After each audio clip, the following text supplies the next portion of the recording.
Nabi Isa alaihi salam diutus oleh Allah Subhanahu wa Ta'ala untuk kaum yang terkenal dalam sejarah manusia sebagai kaum pembangkang, sombong, iri, dengki, melampaui batas, dan gemar membunuh para nabi.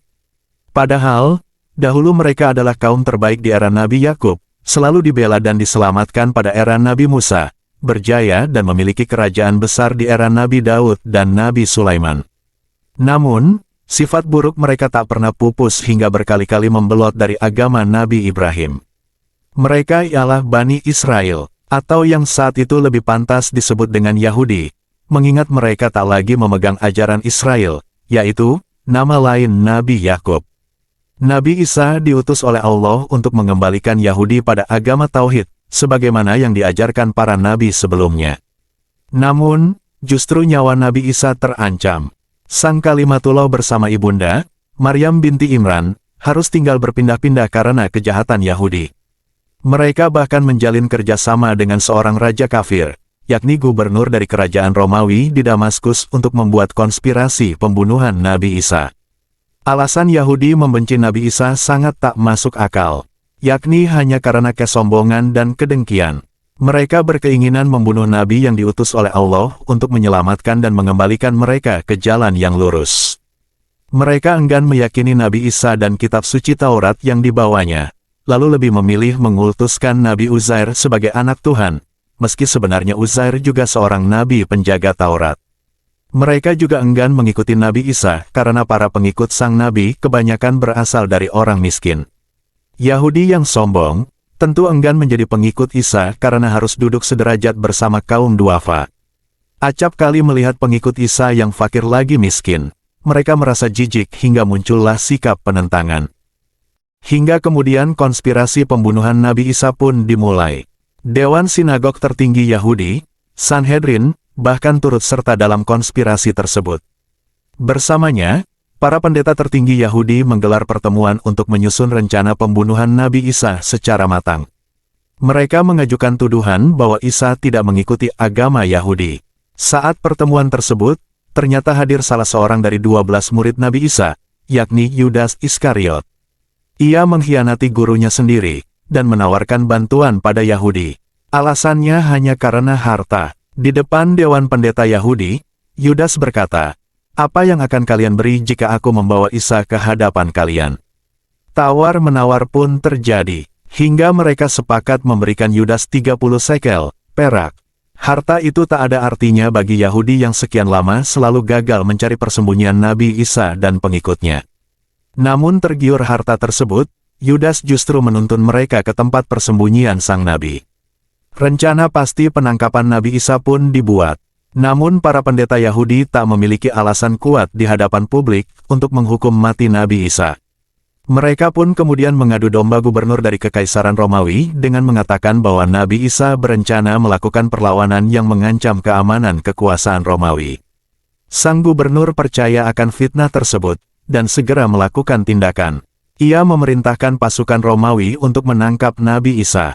Karena Yahudi telah mengetahui kediaman Nabi Isa, maka proses penangkapan itu pun terjadi dengan sangat mudah. Mereka pun meyakini telah menangkap Nabi Isa, lalu melucuti pakaiannya, mencambuknya dengan brutal, dan menyalibnya. Padahal yang mereka tangkap bukanlah Nabi Isa. Yahudi bisa saja membuat konspirasi keji untuk membunuh Nabi Isa. Namun Allah adalah perencana terbaik. Sebagaimana firman-Nya dalam Al-Quran Surat Ali Imran ayat 54 yang artinya, mereka telah merancang tipu muslihat, dan Allah juga membuat tipu muslihat terhadap mereka. Sedangkan Allah adalah sebaik-baik perancang tipu muslihat. Saat kediaman rahasia Nabi Isa dikepung pasukan Romawi dan para pendeta Yahudi, Nabi Isa tengah bersama murid-muridnya. Nabi Isa mendapat wahyu untuk naik ke atas langit dan meminta salah satu muridnya untuk menggantikan dirinya. Berharap pahala surga, salah satu muridnya pun mengajukan diri untuk diubah wajahnya menjadi serupa dengan Nabi Isa. Sumber lain mengatakan, Nabi Isa tak meminta satupun muridnya untuk mengorbankan diri. Namun Allah Subhanahu wa Ta'ala menghukum Yudas dengan mengubah wajah si pengkhianat menjadi serupa Nabi Isa. Jadi, seorang yang ditangkap dan dianggap sebagai Nabi Isa adalah Yudas Iskariot, murid Nabi Isa yang telah berkhianat. Saat ditangkap, ia berseru dirinya bukan Isa, namun apa daya wajahnya telah diubah menjadi wajah Nabi Isa.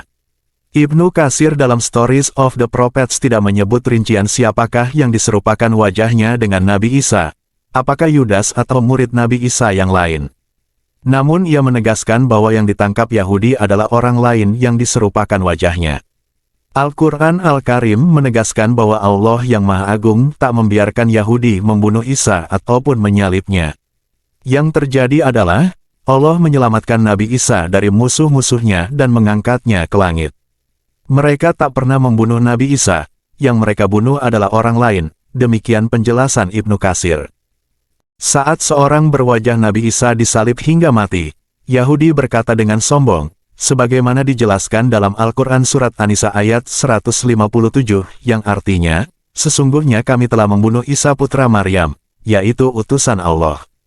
Padahal sebelumnya, saat pengepungan kediaman Isa, mereka meragukan sendiri apa yang telah mereka rencanakan. Saat menangkap seseorang berwajah seperti Nabi Isa, mereka para Yahudi menghitung orang-orang yang keluar dari kediaman sang utusan Allah. Ternyata mereka hanya menghitung 12 orang, yakni sejumlah murid Nabi Isa. Saat itu mereka ragu karena seharusnya ada 13 orang jika dihitung bersama Nabi Isa. Alhasil, mereka ragu-ragu dengan orang yang ditangkap apakah benar-benar Nabi Isa atau bukan.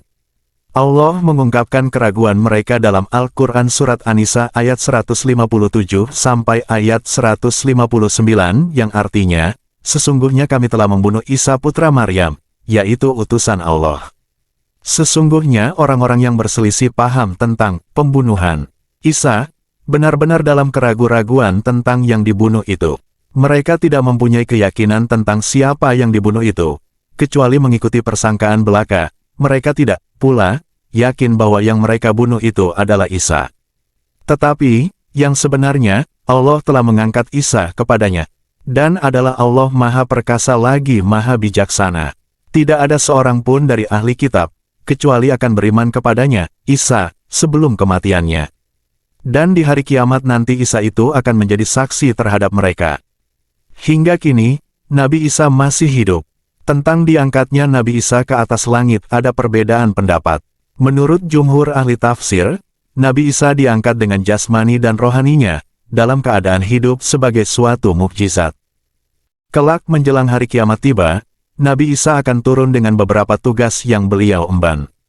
Di antaranya, yakni membuktikan kebenaran, mendampingi kepemimpinan Imam Mahdi atas muslimin, dan membinasakan Dajjal. Saat Nabi Isa turun, dunia dihuni orang-orang beriman dan menjadi tempat yang adil, aman lagi makmur.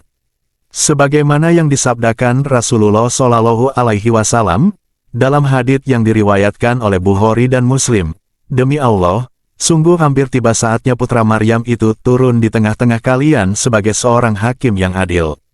Maka ia akan memecahkan salib, membunuh babi, menghapus upeti. Dan, saat itu, harta benda berhamburan sampai-sampai tidak ada seorang pun yang bersedia menerimanya.